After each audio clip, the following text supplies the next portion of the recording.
terkait dengan konflik yang terjadi di Gaza antara Palestina dan juga Israel. Sebelumnya kita tahu Presiden Prabowo Subianto merespon bahwa memang ada upaya untuk melakukan evakuasi terhadap warga di Gaza yang terluka untuk dievakuasi ke Indonesia. Sementara di gelombang pertama akan ada 1.000 warga Gaza yang terluka yang nantinya akan dievakuasi sementara.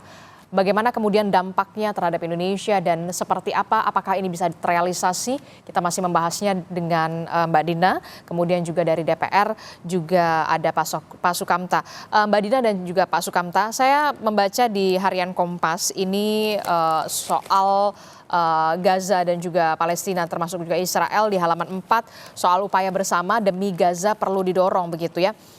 Ada bacaan dari Pak Smith Al-Hadar yang merupakan pengamat Timur Tengah dan penasihat Indonesia Society for Middle East Studies begitu ya. Jika ingin memindahkan warga Palestina untuk sementara waktu, Mesir bisa menjadi jawabannya. Namun Mesir pun tidak percaya jika relokasi benar-benar bersifat sementara. Inilah yang kemudian menjadi pertanyaan kita bersama begitu ya, apakah benar ini akan dilakukan sementara ataukah kemudian jangan sampai ada kekhawatiran apakah ini upaya untuk kemudian mengosongkan Gaza begitu ya dengan warganya yang harus dipindahkan begitu ya, tapi kita juga harus apresiasi betul apa yang dilakukan atau langkah yang dilakukan oleh Presiden Prabowo Subianto atas nama kemanusiaan untuk menghandle dalam tanda kutip warga-warga Gaza yang terluka begitu ya. Saya ke Mbak Dina dulu, Pak Sukamta. Kalau memang ini terrealisasi begitu ya, warga Gaza ini kan punya kewarganegaraan. Ketika dievakuasi begitu ya ke Indonesia, statusnya akan seperti apa dan aturan internasional seperti apa? Benarkah ini bisa terrealisasi atau ada syarat dulu yang harus ditempuh oleh Indonesia sebelum nantinya niatan ini benar-benar terrealisasi, Mbak Dina? Oke, saya mundur satu step dulu, mengatakan bahwa upaya Presiden Prabowo memang harus diapresiasi. Bahwa dibandingkan dengan periode sebelumnya di masa Presiden Jokowi, di mana Pak Jokowi itu nggak pernah ngurusin langsung sampai seperti ini turun tangan, itu perlu diapresiasi. Tapi Bapak, kita tidak perlu terburu-buru.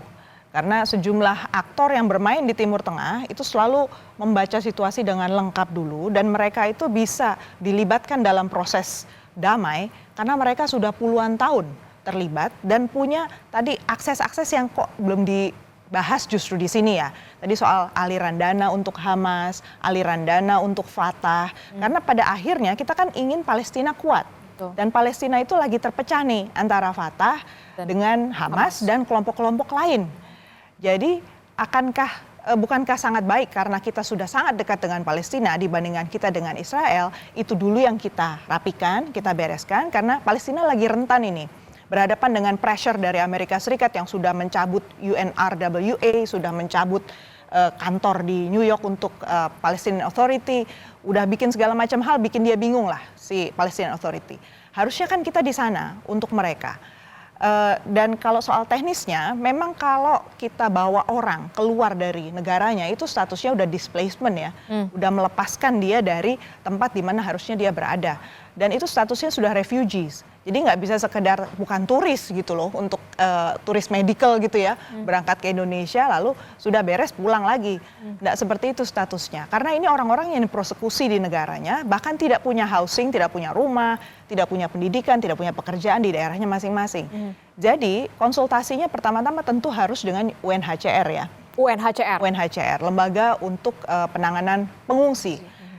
Dan untuk menetapkan seseorang itu statusnya pengungsi, itu harus ada proses seleksi juga oleh si UNHCR itu. Dan dari pihak Indonesia juga akan dilihat apa saja yang akan disediakan selama orang itu berada di Indonesia. Kita tidak bisa membayangkan yang di bawah hanya yang sakit. Karena kalau yang sakit itu udah sangat parah gitu ya, pasti keluarganya ada yang ikut dong. Siapa yang mau bertanggung jawab nanti pada saat perawatan, pengobatan. Lalu orang-orang itu akan ditaruh di mana? Dan kalau dilihat dari ketentuan PBB, satu-satunya treaty yang mengatur soal refugee, perjanjian internasional mengatur refugee itu 1951 plus protokol 1967. Dan di situ jelaskan hak apa saja yang harus diberikan oleh negara yang menampung si refugee sesementara apapun itu harus disediakan, mulai dari rumah, makan, pekerjaan, pendidikan, dokumen untuk mereka travel, dan mereka harus travel bebas di dalam negara tersebut. Harus dijamin haknya untuk travel di situ, termasuk hak agama, hak sosial, pelayanan sosial. Jadi dia nggak bisa diperlakukan hanya sebagai orang sakit, hanya di rumah sakit lalu dipulangkan.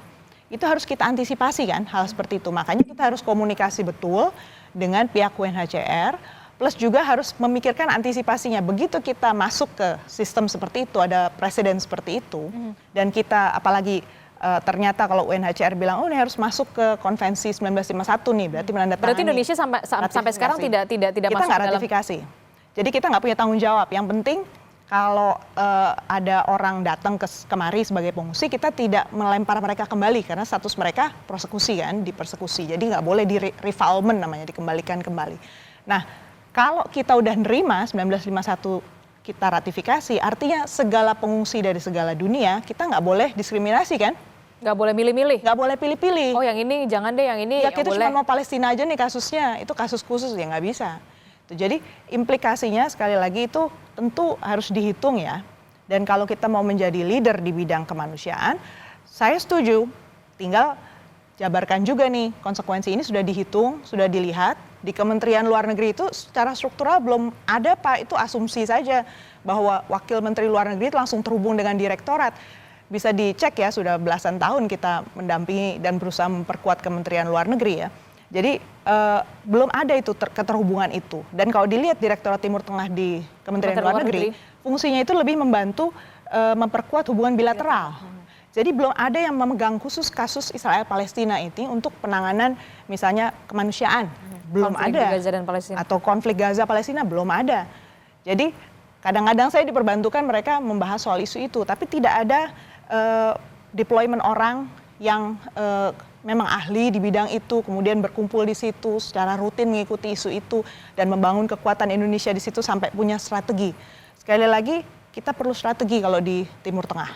Betul-betul harus kuat karena kita berhadapan dengan major powers dan negara-negara yang memang relasi kawasannya itu kompleks betul. Oke.